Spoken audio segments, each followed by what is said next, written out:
Hello mga kapower, at ito nga po yung sangkap ng lulutuin kong gulay. Ayan po, gulay ng kamansi. Hindi po ako marunong magluto niyan. Bahala na kung paano ko lutuin.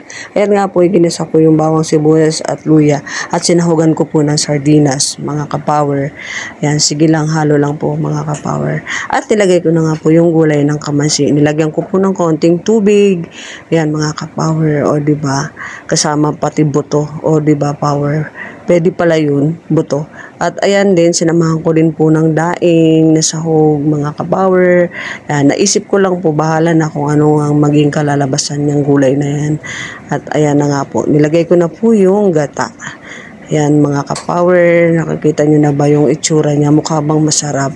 Ewan ko kung masarap talaga yan. At nilagyan ko na po ng pampalasa, yung asin, yan, pampaalat. At ayan na po mga kapower. Luto na po ang gulay kamansi version ni kapower.